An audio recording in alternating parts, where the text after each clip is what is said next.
Dear students, a very good morning to all of you.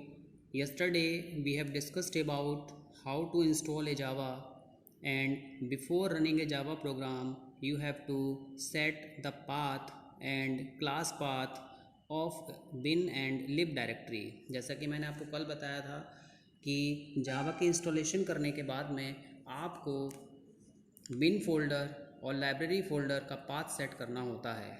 तो आज हम देखते हैं कि फर्स्ट प्रोग्राम आप किस तरीके से लिखेंगे। इससे पहले सिंटेक्स देखते हैं कि अगर हम क्लास बनाते हैं, क्लास डेफिनेशन लिखते हैं, तो उसका सिंटेक्स क्या है। सबसे पहले हमारे पास में class, then identifier, then member definition. अभी आइडेंटिफायर क्या है? एक वैलिड नेम,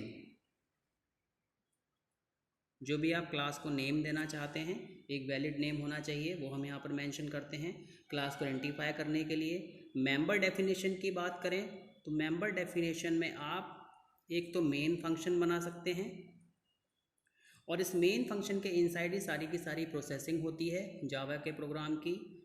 प्लस आप इसमें मेंबर्स को डिफाइन करते हैं, डेट इज़ ग्लोबल मेंबर्स होते हैं और आपके लोकल मेंबर्स होते हैं। ग्लोबल मेंबर्स जो कि through out the class accessible होते हैं और local members with in the function accessible होते हैं। अब जावा के प्रोग्राम लिखने से पहले कुछ नेमिंग कन्वेंशंस भी होते हैं। नेमिंग कन्वेंशंस कि अगर आपको क्लास लिखनी है तो वो क्लास आप कैसे लिखेंगे, और अगर आपको मेथड लिखना है तो वो आप कैसे लिखेंगे। सबसे पहले हम बात करते हैं क्लास की। अगर आपको जावा की क्लास लिखनी है तो जावा की क्लास का पहला जो लेटर होता है, वर्ड का जो पहला लेटर होता है वो आपका कैपिटल होता है। फॉर एग्ज़ाम्पल हमारे पास में क्लास है स्ट्रिंग, तो यहाँ पर ये स्ट्रिंग एक वर्ड है, इसका पहला लेटर क्या है? कैपिटल है, ये आपको कैपिटल बनाना है। दूसरी क्लास लेते हैं, एक हमारे पास में क्लास होती है स्ट्रिंग बफर, तो यहाँ पर दो वर्ड आए, दोनों वर्ड्स के पहले पहले लेटर हमेशा क्या बनाने हैं? आपको कैपिटल बनाने हैं। तो ये भी लेटर कैपिटल है और आपका बी भी आपका क्या है? कैपिटल है। तो ये नेमिंग कन्वेंशन है जावा में क्लास को लिखने का। अब हम बात करते हैं मेथड की। जब आप मेथड बनाएंगे तो मेथड में हमेशा आपको ध्यान रखना है कि जो वर्ड होता है उसका फर्स्ट वर्ड का पहला लेटर हमेशा स्मॉल बनेगा। फॉर एग्ज़ाम्पल मेरे पास में ऐड नेम का मेथड है, यहाँ पर आपको स्मॉल बनाना है। सपोज़ आपको पास में ऐड नंबर्स होता, दो वर्ड होते, तो पहला तो आपको स्मॉल ही बनाना है, लेकिन दूसरा वर्ड फॉर एग्ज़ाम्पल हमारे पास में नंबर आया तो इसका जो फर्स्ट लेटर बनेगा वो आपका कैपिटल बनेगा। ये आपके नेमिंग कन्वेंशंस हैं जावा प्रोग्रामिंग लैंग्वेज के। नाउ देखिए, हम देखते हैं हम जावा का प्रोग्राम कैसे लिखना है। आपको एक छोटा सा प्रोग्राम बनाते हैं, इसमें हम हेलो प्रिंट करेंगे, या फिर जो भी स्टेटमेंट आप देना चाहते हैं जावा प्रोग्रामिंग लैंग्वेज के बारे में वो आप यहाँ पे लिख सकते हैं। देखिए, सबसे पहले हमने क्लास कीवर्ड लिखा, मैं यहाँ पर सबसे पहले फर्स्ट नेम दे रहा हूँ क्लास को, तो this is identifier. Now main function, main function की जो डेफिनेशन है वो है पब्लिक स्टैटिक वॉइड मेन, और मेन के इनसाइड स्ट्रिंग क्लास आती है और उसके बाद में एक एरे आती है। नाउ आपको प्रिंट करना है कुछ, तो आपको सिस्टम क्लास की हेल्प लेनी होगी। System dot out dot print ln, inside that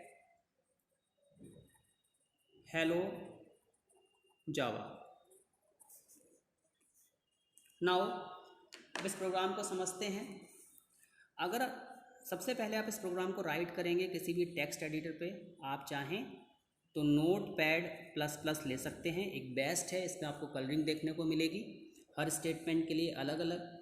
आप इसको सेव करेंगे, जो क्लास का नेम होता है फर्स्ट डॉट जावा नेम से आपने इसको सेव किया। अब आप कमांड प्रॉम्प्ट पे जाएंगे, कमांड प्रॉम्प्ट ओपन करेंगे और वहाँ पे इस प्रोग्राम को कंपाइल करेंगे। कंपाइल करने की जो स्टेटमेंट है वो है जावा सी क्लास का name, that is first dot जावा, और आप एंटर कर देंगे। अगर आपके प्रोग्राम में कोई एरर है तो सारी की सारी एरर्स यहाँ पे लिस्ट हो जाएंगी, और एरर नहीं है तो आप नेक्स्ट कमांड प्रॉम्प्ट पे चले जाएंगे। अब आपको इस प्रोग्राम को रन कराना है, तो जावा के प्रोग्राम को रन करने के लिए हमारे पास में जो EXE होती है वो होती है जावा। तो जावा और क्लास का नेम डेट इज़ फर्स्ट, तो जो भी आपने लिखा है वो कमांड प्रॉम्प्ट पे रन करता हुआ आएगा और आपको यहाँ पे लिखा हुआ मिलेगा hello Java. So this is our first program, and have you seen how we can run this program? We have to give javac statement and we have to give Java statement. अब हम बात करते हैं students, अब हम बात करते हैं जावा लैंग्वेज की। जावा जो लैंग्वेज है वो आपकी ऑब्जेक्ट ओरिएंटेड लैंग्वेज है, फुल्ली ऑब्जेक्ट ओरिएंटेड लैंग्वेज है। और हम बात करें सी और C++ की, तो ये प्रोसीजर बेस्ड लैंग्वेज होती हैं। जो मेन डिफरेंस है जावा में और प्रोसीजर बेस्ड लैंग्वेज में वो है कि प्रोसीजर बेस्ड लैंग्वेज जो होती हैं वो आपकी टास्क ओरिएंटेड हैं। यहाँ पर हम केवल ये देखते हैं कि हमारा टास्क फुलफिल होना चाहिए, बट ऑब्जेक्ट ओरिएंटेड लैंग्वेज की बात करें तो यहाँ पर हमारे लिए जो भी थिंग है वो हमारे लिए क्या है, एक ऑब्जेक्ट है। नाउ स्टूडेंट्स अब हम मेन फंक्शन को एलेबोरेट करेंगे, क्योंकि मेन फंक्शन की जो स्टेटमेंट है वो आपको दी हुई है public static void main string arr। Now तो स्टूडेंट्स जो स्टेटमेंट है मेन मेथड की वो है public static void main string और वेरिएबल एरे। नाउ यहाँ पर जितने भी हमारे पास में वर्ड्स आ रहे हैं इन सबका अपना एक डिफरेंट मीनिंग है। जैसा कि मैंने आपको बताया कि जावा जो है वो आपकी इंटरनेट प्रोग्रामिंग लैंग्वेज है।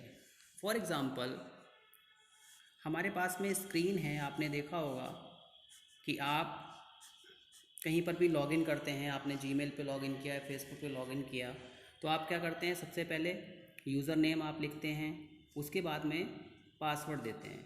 अब ये जो इन्फॉर्मेशन है ये पूरी की पूरी इन्फॉर्मेशन आपकी नेटवर्क पर ट्रैवल कर रही है। अब जावा ने सिक्योरिटी किस तरीके से प्रोवाइड की, यहाँ पर जावा का प्रोग्राम है, तो जो भी डाटा होगा, जो भी यूज़र नेम होगा, जो भी पासवर्ड होगा, वो आपका ये प्रोग्राम हैंडल करेगा। और नेटवर्क पर जो भी इंफॉर्मेशन ट्रैवल करती है वो हमेशा स्ट्रिंग की फॉर्म में ट्रैवल करती है। तो ए और बी एरे ने रिसीव किए और यहाँ पर एक ऑटोमेटिकली एक एरे क्रिएट हो जाती है जहाँ पर आके आपका यूज़र नेम और यहाँ आपका पासवर्ड सेव हो जाएगा।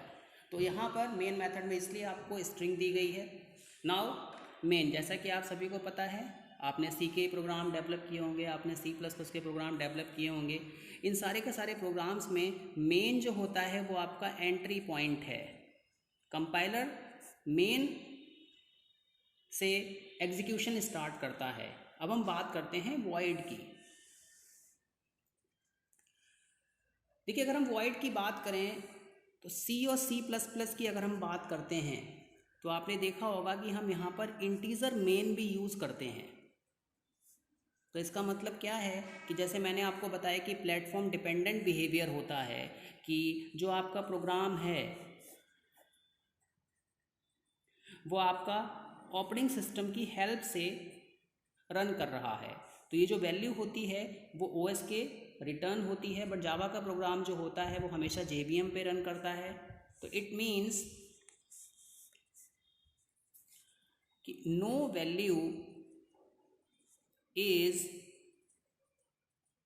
returned to the operating system, so Java program is platform independent। तो यहाँ पर जावा का जो प्रोग्राम होता है वो फुल्ली JVM के कंट्रोल में होता है। तो ये void का मीनिंग है। अब हम बात करते हैं स्टैटिक कीवर्ड की। तो अगर हम स्टैटिक कीवर्ड की बात करें तो स्टैटिक का बेसिकली मतलब होता है फिक्स, जो कि फिक्स हो। और जावा के प्रोग्राम की अगर हम बात करते हैं तो स्टैटिक यहाँ पे इसलिए लगाया गया क्योंकि किसी भी मेथड के आगे अगर स्टैटिक लगा है तो आपको उसके ऑब्जेक्ट क्रिएट करने की ज़रूरत नहीं होती है। No object is created, so main जो होता है वो ऑटोमेटिकली कॉल होता है। यहाँ पर आपको मेन को कॉल करने की ज़रूरत नहीं है, इसलिए यहाँ पर आपको स्टैटिक कीवर्ड दिया गया। अब हम बात करते हैं पब्लिक कीवर्ड की कि पब्लिक क्यों लगाया गया। अगर हम बात करें पब्लिक कीवर्ड की, एक्चुअल में JVM जो होता है वो आपके प्रोग्राम को लोड करता है, और लोडिंग जो होती है वो प्रोग्राम की हमेशा मेन से होती है। तो इसलिए इस मेथड को पब्लिक बनाया गया, क्योंकि अगर हम इसको पब्लिक नहीं बनाएंगे तो JVM will not be able to access this program, because जो आप प्रोग्राम लिखते हैं वो कहीं ना कहीं टेक्स्ट एडिटर पे लिख रहे हैं, टेक्स्ट एडिटर आपका कहीं और जगह पे इंस्टॉल है, और हम बात करें जावा की तो जावा आपकी कहीं दूसरी जगह पे इंस्टॉल है। तो दोनों के बीच में कम्युनिकेशन करने के लिए यहाँ पे पब्लिक कीवर्ड का यूज़ किया जाता है, ताकि JVM जो है ईज़िली उस जावा प्रोग्राम को एक्सेस कर सके जिस एडिटर में आपने इसको डेवलप किया है। नाउ अब स्टूडेंट्स, हम C++ में या C में हम फंक्शंस क्रिएट करते हैं, और जावा की बात करें तो जावा में हम मेथड्स क्रिएट करते हैं। मेथड्स और फंक्शंस में एक बहुत बड़ा डिफरेंस है। डिफरेंस क्या है? सपोज़ मैंने कोई फंक्शन क्रिएट किया डिपॉजिट नेम का, और मैंने इसको किसी ऑब्जेक्ट के साथ में एसोसिएट किया। जैसे मैंने लिखा a.deposit और फिर मैंने लिखा b.deposit। तो यहाँ पर डिपॉजिट अगर किसी ऑब्जेक्ट के साथ में एसोसिएट होता है तो वो मेथड बन जाता है, और नॉर्मली वो क्या कहलाता है? फंक्शन कहलाता है। It means method is always associated with object. Method हमेशा ऑब्जेक्ट के साथ में एसोसिएट होगा, और ये आपको हमेशा बिहेवियर दिखाता है। डिपॉजिट कोई बिहेवियर नहीं है, ये सिंपल एक ऑपरेशन है, बट हमने इसको ए और बी के साथ में एसोसिएट कर दिया तो आपका एक मेथड्स बन गया। जावा में हम मेथड्स क्रिएट करते हैं। आशा करता हूँ कि आपको ये सारी चीज़ें समझ में आएंगी। आप प्रोग्राम को डेवलप करेंगे, जावा को इंस्टॉल करेंगे, रन कराएंगे, और बिहेवियर देखेंगे किस तरीके से चीज़ें सारी की सारी चल रही हैं। Thank you very much.